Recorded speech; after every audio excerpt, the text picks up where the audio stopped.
आजीच्या हातची जादू।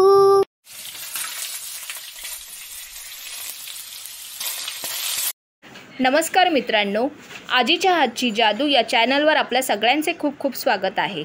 आज आपण करणार आहोत शेकटाच्या पानांचे पराठे। थोडी रेसिपी वेगळी आहे पण भरपूर हेल्दी आहे। आता यातही काही जण शेवगा म्हणतात, आम्ही तर बाबा शेकटा बोलतो। यामध्ये मुबलक प्रमाणात कॅल्शियम असतं। तसंच लहान मुलांसाठी पण याचा भरपूर असा फायदा आहे। लहान मुलांचे दात आणि हाडं मजबूत होण्यासाठी त्याचा भरपूर उपयोग आहे। शेकटाच्या शेंगा खाल्ल्याने गर्भवती महिलांना भरपूर असं कॅल्शियम मिळतो। लठ्ठपणा आणि अतिरिक्त साचलेली जी चरबी कमी करण्यासाठी पण याची मदत होते। जास्तीच्या कॅलरीज कमी होतात आणि ज्यांना ब्लड प्रेशरचा त्रास आहे त्यांनी तर ही रेसिपी केलीच पाहिजे। तर चला बघूया आज आपण शेकटाच्या शेंगांची पराठे। आज आपल्याला करायची आहे शेकटाच्या पानांची पराठे। तर आपण इथे शेकटाची पाने घेतलेली आहे। या इथे शेकटाच्या शेंगा घेतलेल्या आहेत।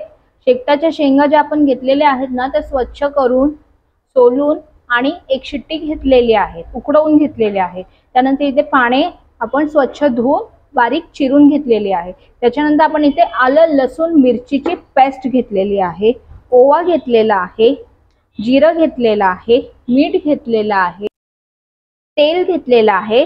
इथे आपण घेतलेला आहे गव्हाचं पीठ। त्यानंतर आपण त्यामध्ये काही मसाले घालणार आहोत। तर ते मसाल्यांमध्ये आपण घालणार आहोत हळद, आगरी मसाला, धना आणि जिरा पावडर, इतकंच।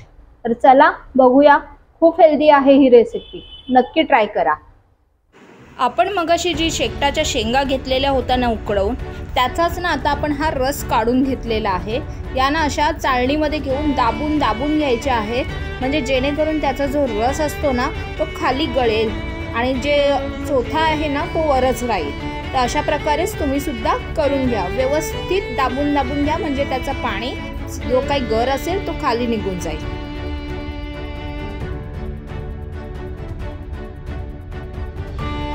मित्रांनो, आपण ना आता हे पाणी तर काढून घेतलेलं आहे आणि सगळ्यात महत्त्वाचं काय, आपण ना गाळणीने पाणी गाळून घेतलेलं आहे।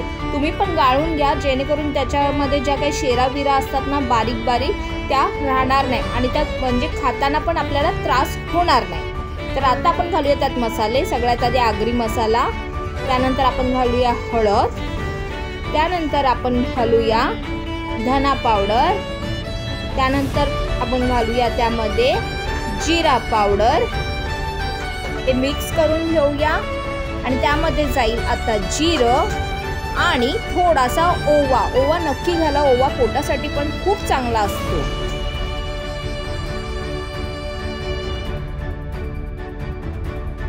आणि जाईल त्यामध्ये आलं लसूण आणि मिरचीची केलेली पेस्ट आणि चवीपुरतं मीठ।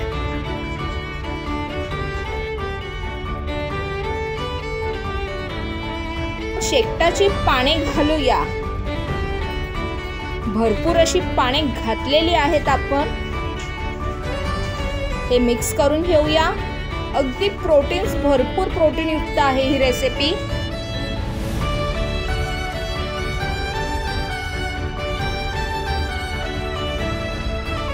आता त्यात जाईल गव्हाचं पीठ। आता आपल्याला ना याच भांड्यामध्ये गव्हाचं पीठ मळून घ्यायचं आहे। याच बॅटरमध्ये आपण यामध्ये वेगळं पाणी घेणार नाही आहोत। तर जेवढं बॅटर आहे थोडं गव्हाचं पीठ घाला अंदाजाने आणि तुम्ही हे पीठ असं घट्ट असं मळून घ्या। जास्त पातळ पण करायचं नाहीये आणि जास्त घट्ट पण असं करायचं नाहीये, मीडियम असं मळून घ्यायचं आहे आपल्याला। तर आपण आता हे मळून घेऊया।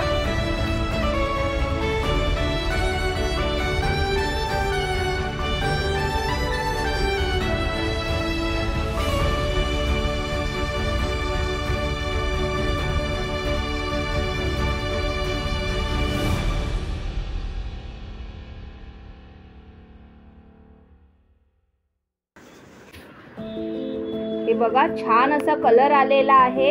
आता आपण काय करणार आहोत, त्याला लावणार आहोत तेल। तुम्ही तेल लावा किंवा तूप लावा, तुमच्या चॉईसने लावा। आम्ही तेल लावलेलं आहे आणि हे पुन्हा थोडंसं असं मळून घेत आहोत। हे बघा, खूप सुंदर असं दिसतंय।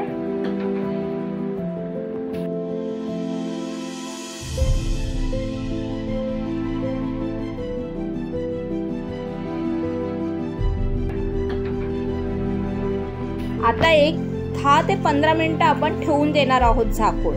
10-15 मिनिटानंतर मी तुम्हाला पुन्हा दाखवते. हे बघा, आपलं ना आता 10 मिनिटं झालेली आहेत. आता आपण ना लाटायला घेऊया. छोटे छोटे गोळे करून घेऊया, पिठामध्ये घोळूया आणि लाटायला घेऊया.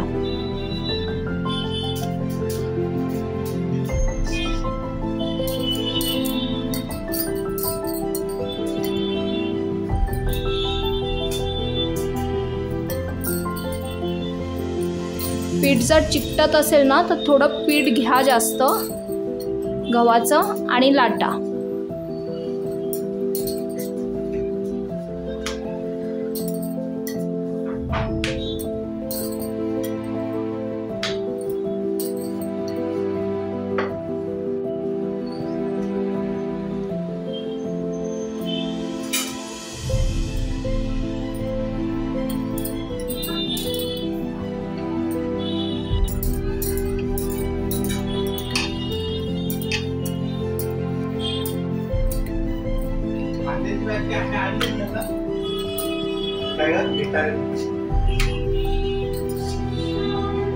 आपल्याला सगळे आता पराठे लाटून झालेले आहेत. आता आपण ते घेऊया भाजायला.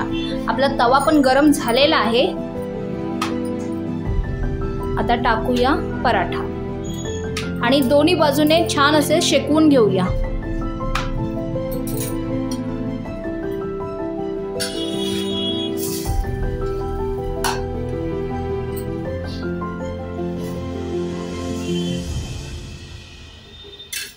कलर पण सुंदर आलेला आहे आणि खूप हेल्दी आहे.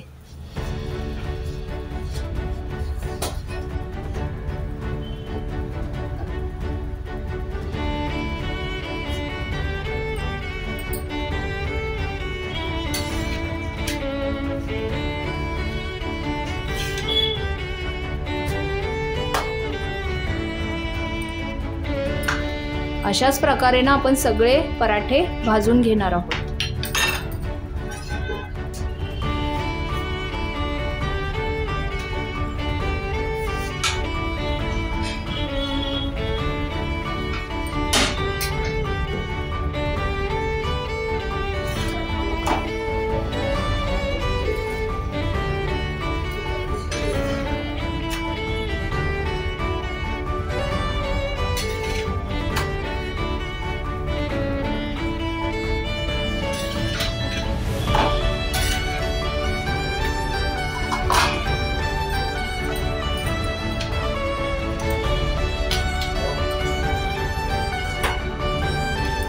तुम्ही पाहू शकता आपले पराठे झालेले आहेत. आता मी तुम्हाला ते सर्व करून दाखवते.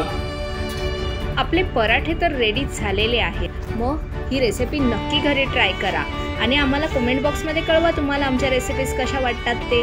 आणि कधी कधी थोड्या हेल्दी रेसिपीज करून खायलाच हव्या, कारण आपल्या माणसांची काळजी आपणच घेतली पाहिजे. मग नक्की ट्राय करा आणि जर आपल्या रेसिपीज आवडत असतील तर लाईक, शेअर, सबस्क्राईब करा आणि आपण पुन्हा भेटूया एक नवीन रेसिपी आणि एक नवीन चव घेऊ. बाय.